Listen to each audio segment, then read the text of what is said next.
കേന്ദ്ര ആഭ്യന്തരമന്ത്രിയെ അതായത് സാക്ഷാൽ അമിത്ഷായെ പ്രതിസ്ഥാനത്ത് നിർത്തിക്കൊണ്ടായിരുന്നു ഇന്നലെ രാഹുൽ ഗാന്ധിയുടെ ആ മിന്നൽ നീക്കം നടന്നത്. 6 മണിക്കൂർ തലസ്ഥാനത്തെ അദ്ദേഹം സത്യത്തിൽ വിറപ്പിച്ചു എന്ന് തന്നെ പറയാം. ഇതിനിടയിൽ മറ്റൊരു വാദഗതിയും അല്ലെങ്കിൽ മറ്റൊരു ചിത്രവും കൂടി ഇറങ്ങിയിട്ടുണ്ട് പ്രത്യേക ശ്രദ്ധയ്ക്ക്. രാഹുൽ ഗാന്ധി ഒരു റോൾ ഓൺ ഷവർമയോ മറ്റോ കഴിക്കുന്നതിന്റെ ചിത്രമാണ്. അദ്ദേഹം ഇത് കഴിക്കാനാണോ വന്നത് എന്നുള്ളതായിരുന്നു ഇതിലൂടെ ഒരു വിഭാഗം ചോദിക്കുന്നത്. അതായത് BJP അനുകൂലികൾ ചോദിക്കുന്ന ഒരു കാര്യം. അതൊക്കെ മാറ്റി നിർത്തു. ഇത് ഇവരുടെ സ്ഥിരം തന്ത്രമല്ലേ? രാഹുൽ ഗാന്ധി അക്ഷരാർത്ഥത്തിൽ 6 മണിക്കൂർ കൊണ്ട് രാജ്യത്തെ ആകെ സ്തംഭിപ്പിച്ചു കളഞ്ഞ എല്ലാ ശ്രദ്ധയും അദ്ദേഹത്തിലേക്ക് ക്ഷണിച്ച ഒരു വിഷയമാണ് കടന്നുപോയത്. നോക്കൂ, അതിന് ഫലമുണ്ടാവുകയും ചെയ്തിട്ടുണ്ട്. സാഹിൽ ലോച്ചബ് എന്ന് പറയുന്ന യുവാവിനുണ്ടായിട്ടുള്ള ആ യുവാവ് ഉൾപ്പെടെ 3 പേർക്കാണ് പെല്ലറ്റ് ഗൺ ആക്രമണത്തിൽ പരിക്കേറ്റത്. ഗുരുതരമായ പരിക്കാണ് ഏറ്റത്. സാഹിൽ ലോച്ചബ് എന്ന് പറയുന്ന യുവാവ് ചികിത്സയിലുമായിരുന്നു. അതിനുശേഷമാണ് ഈ ഒരു മിന്നൽ നീക്കത്തിലേക്ക് രാഹുൽ ഗാന്ധി ആ വിദ്യാർത്ഥിയെയും കൂട്ടി വരുന്നത്.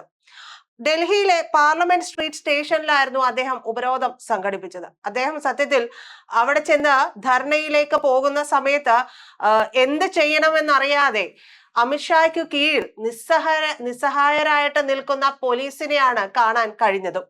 എന്തായാലും ഏറ്റവും ഒടുവിൽ ഈ പെല്ലറ്റ് പ്രയോഗം ഉണ്ടായി എന്നുള്ളത് FIR-ൽ രേഖപ്പെടുത്തുക കൂടി ചെയ്തിട്ടുണ്ട് അദ്ദേഹത്തിന്റെ ഈ ശ്രമഫലമായിട്ട്. കൂടാതെ BNS 118(1) അപകടരഹിതമായിട്ടുള്ള ആയുധം ഉപയോഗിച്ച് പരിക്കേൽപ്പിക്കൽ, 125 മറ്റുള്ളവരുടെ ജീവനും വ്യക്തിഗത സുരക്ഷയും അപകടത്തിലാക്കുന്ന പ്രവൃത്തി, ഇത്തരത്തിലുള്ള വകുപ്പുകളാണ് ചുമത്തിയിരിക്കുന്നത്. പക്ഷേ ഈ വകുപ്പുകൾ മാത്രം മതിയോ എന്നുള്ളതാണ് ചോദ്യം. ആ വിദ്യാർത്ഥിയെ കണ്ടാൽ അറിയാം എത്രമാത്രം ഗുരുതരമായ രീതിയിൽ അവന് പരിക്കേറ്റിരുന്നു എന്നുള്ളത്. അപ്പോ ആ വിദ്യാർത്ഥിയെ മുന്നിൽ നിർത്തിക്കൊണ്ട് സാക്ഷാൽ രാഹുൽ ഗാന്ധി കളിച്ച ഈ ഒരു നീക്കം എന്ന് പറയുന്നത് വിദ്യാർത്ഥി സമരത്തിന് തുടർച്ച ഉറപ്പാക്കുക കൂടി ചെയ്യുന്നുണ്ട് രാഹുൽ ഇതിലൂടെ.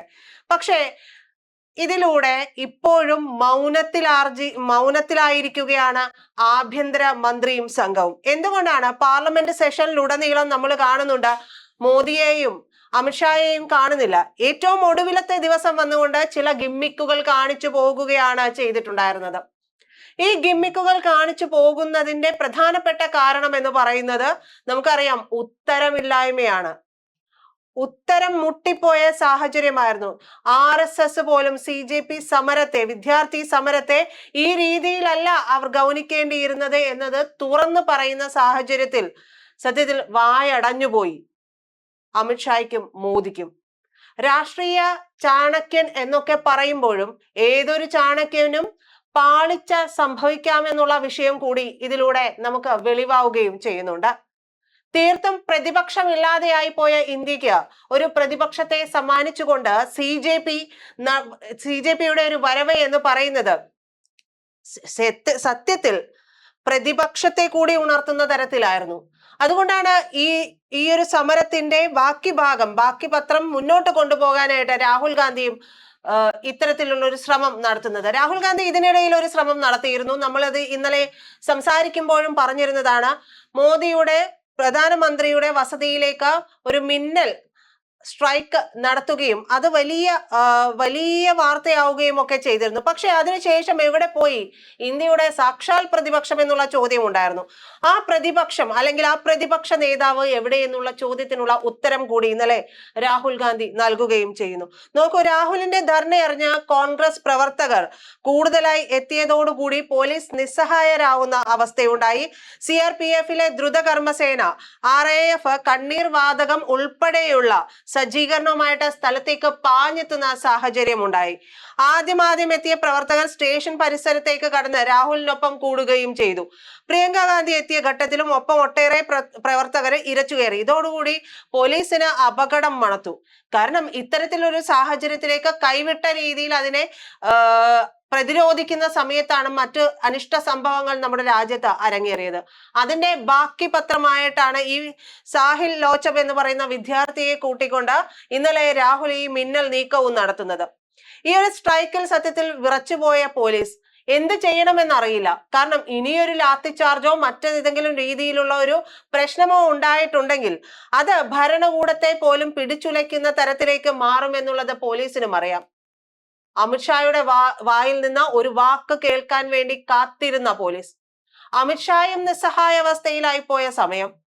എന്തുകൊണ്ടാണ് ഇതിനെക്കുറിച്ച് കേന്ദ്ര ഭരണകൂടം ഒന്നും സംസാരിക്കാതിരുന്നത്? കാരണം ഉത്തരമില്ലായ്മ തന്നെയാണ് ഇതിന്റെ പ്രധാനപ്പെട്ട കാരണം.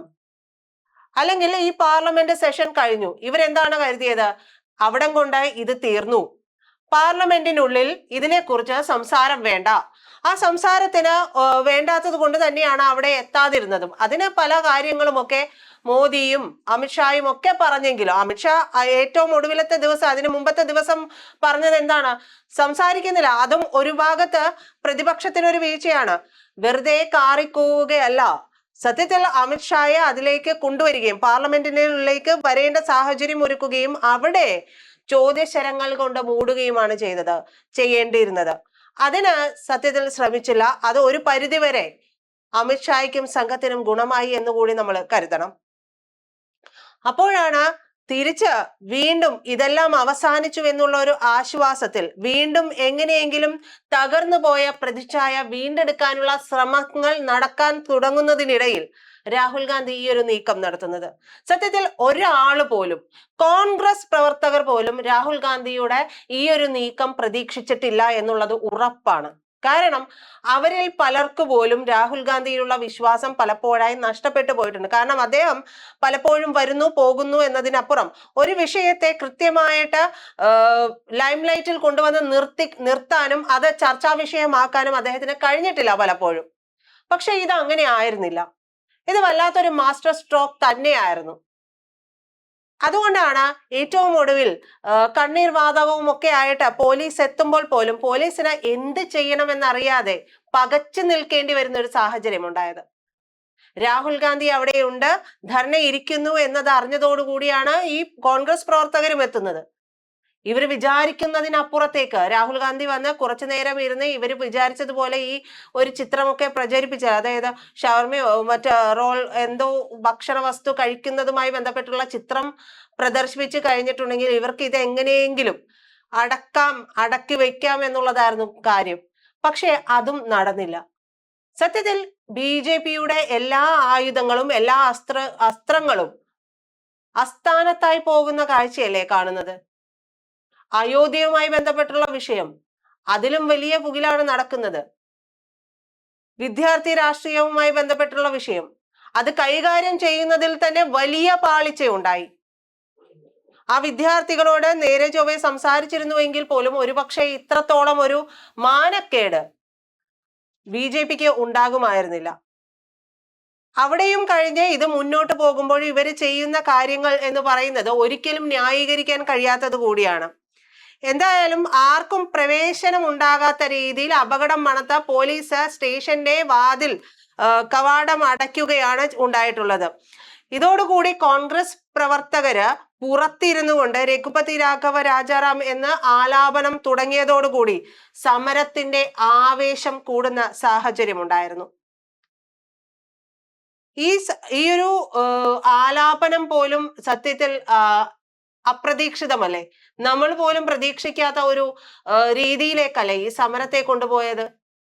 അപ്പോ ഈ ഒരു ആവേശം കൂടുന്നു. കോൺഗ്രസ് പ്രവർത്തകർ പാടാറുള്ള മറ്റു പാട്ടുകളും ഒക്കെയും ആവേശം തീർക്കുന്നതാണ് നമ്മൾ കണ്ടത്. പ്രധാനമന്ത്രി നരേന്ദ്രമോദിക്കും അമിത്ഷായ്ക്കും പോലീസിനുമെതിരെ പ്രവർത്തകർ മുദ്രാവാക്യം മുഴക്കുകയും ചെയ്തു. ഇടയ്ക്ക് മാത്രമാണ് രാഹുലിനും മറ്റുള്ളവർക്കും ഒക്കെ ഒരു ലഘുഭക്ഷണം കൊടുക്കുകയും ഒക്കെ ചെയ്തത്. അപ്പോ ഈ രാഹുൽ ഗാന്ധിയുടെ നേതൃത്വത്തിൽ ഒരു ചെറിയ രീതിയിൽ വന്ന പോലീസ് സ്റ്റേഷൻ ഉപരോധിക്കുന്ന ഒരു ധർണാ സമരത്തിലേക്ക് അദ്ദേഹം കടക്കുന്നു. അതിൽ FIR ഇടിയിക്കുന്നു. FIR ഇടേണ്ടത് പോലും, FIR ഇടാനായിട്ട് ഇതുമായി ബന്ധപ്പെട്ട പരാതി നൽകാനായിട്ട് സാഹിൽ ലോച്ചബ ആദ്യം എത്തുകയും അത് പരാതി വാങ്ങുകയും അതിനു വേണ്ടുന്ന റെസിപ്റ്റ് കൊടുക്കാതിരിക്കുകയും ചെയ്തിരുന്നു. അതായത് റെസിപ്റ്റ് കൊടുത്തില്ല എന്ന് പറഞ്ഞാൽ ഈ പരാതി കിട്ടി എന്നുള്ളതിന് യാതൊരു തെളിവുമില്ല. സാഹിലിന്റെ അമ്മ ചോദിക്കുന്നുണ്ട്, അവന്റെ ശരീരത്തിൽ ഇതൊന്നും സംഭവിച്ചിട്ടില്ല എന്നുണ്ടെങ്കിൽ എങ്ങനെ ഈ പെല്ലറ്റ് ശരീരത്തിൽ വന്നു എന്നുള്ള ചോദ്യമുണ്ട്. ആ ചോദ്യത്തിന് ഉത്തരം കൊടുക്കാനായിട്ട് കേന്ദ്ര സർക്കാരിന് കഴിയണ്ടേ?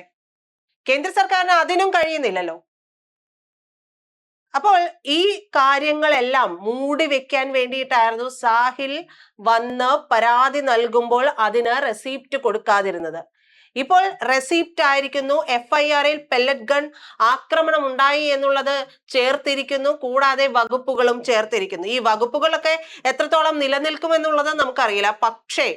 പക്ഷേ രാഹുൽ ഗാന്ധിയുടെ പ്രതിപക്ഷ നേതാവിന്റെ നേതൃത്വത്തിൽ ഇത്ര വലിയൊരു നീക്കം നടന്നിരിക്കുന്നത് സത്യത്തിൽ മുട്ടുകുത്തിയത് സാക്ഷാൽ അമിത്ഷാ തന്നെയാണ്. അങ്ങനെ രാഷ്ട്രീയ ചാണക്യൻ മുട്ടുകുത്തുന്ന, ഇന്ത്യയുടെ പ്രതിപക്ഷ നേതാവിന് മുന്നിൽ മുട്ടുകുത്തുന്ന ഒരു സാഹചര്യം വന്നിരിക്കുന്നു. ഇതൊരു ശുഭ സൂചകമായിട്ടുള്ള കാര്യമാണ്. കോൺഗ്രസിന്റെ ഒരു പുത്തൻ ഉണർവിന്റെ കാലഘട്ടം കൂടിയായിട്ട് മാറുകയും ചെയ്യുന്നുണ്ട്.